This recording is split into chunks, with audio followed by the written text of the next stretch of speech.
CM Sangma,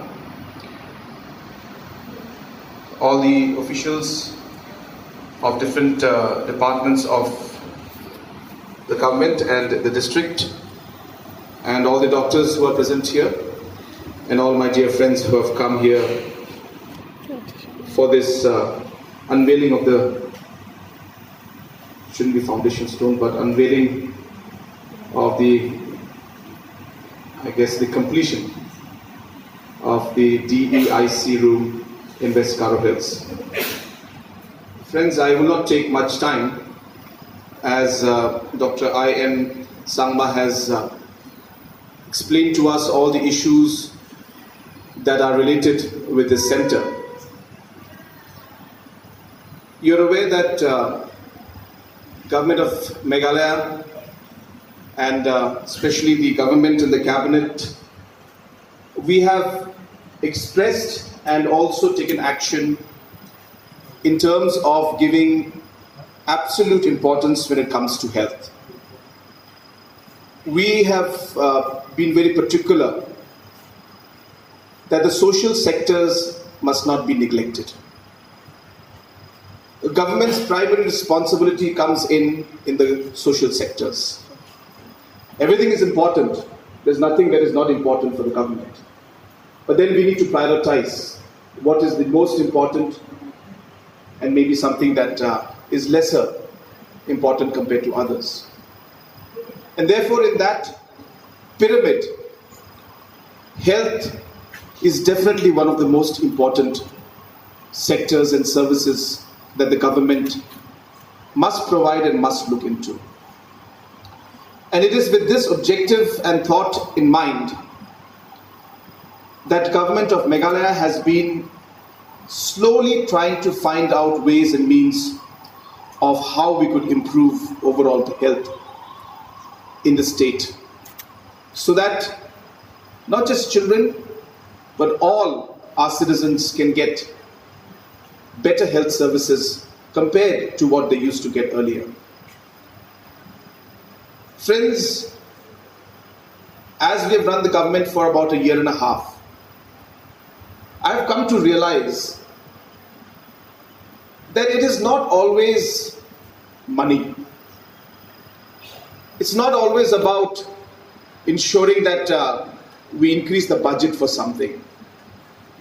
We sometimes don't realize that simply by doing things in a better manner, simply by coordinating between the different teams, simply by ensuring that different departments work together, with the same money and with the same investment, we can actually have better results. And this is very, very true when it comes to health sector. By saying that, I'm not saying that we don't need more money. We do. We need a lot more budget and money for health because it's not enough. We need many more such centers. We need many more equipments in different parts. The different PHCs, CHCs and sub-centers, some don't even have drinking water. Some don't even have power. Yes, we need a lot of money.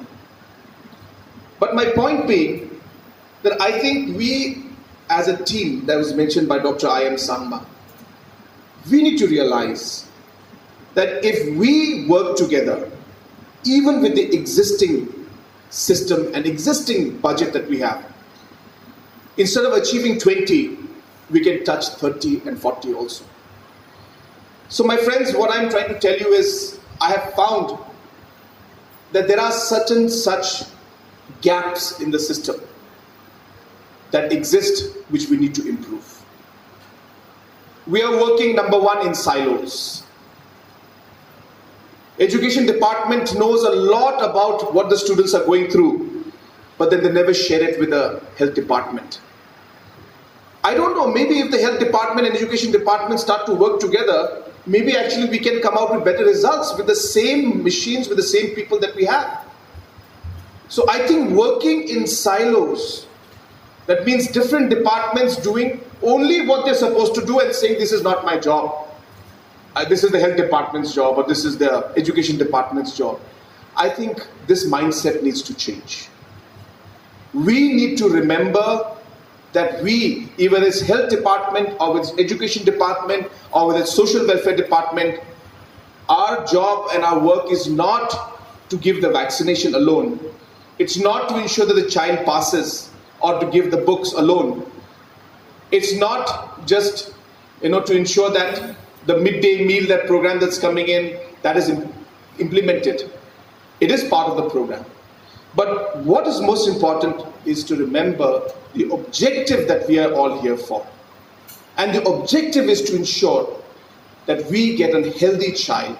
We get a child who's happy and is given a fair chance to grow up in this world and be able to compete with the rest. We need to ensure that our focus needs to be on that child. The health of the child, the mental health of the child, physical health of the child, the emotional health of the child.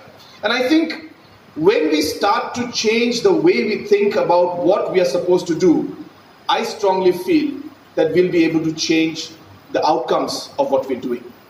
So working in silos is one big issue. And I can assure you that we as a government have started working on this problem. And we will try to find ways and means on how we can actually get the different departments to work together. I'll give some example of that at a later stage. The second issue which I've realized is sometimes we look at, I guess, the wrong ways of doing things. Let me just give you an example. We have increased the budget for medicines, for free medicines, by almost 100% from last year. Why? Because we feel more and more free medicine should be given to our rural people. So I increased the budget. And then I called a review at the state level, at the district level, and even at the PHC, CHC level in one of the districts to understand how this free medicine is distributed. And to my surprise, I found many flaws. Nobody's fault. It's just the system, how it's been. And I was just telling our Deputy Commissioner, the first flaw in our medicine system is we base our demand on the base of the stock. Availability of the medicine. If it's available, then no need to call for medicine anymore. If it's not available, then we demand for the medicine. It is not, the list or the indent of the medicine is not based on the requirement of the patient. It is based on the availability of the medicine in the district. That is totally wrong.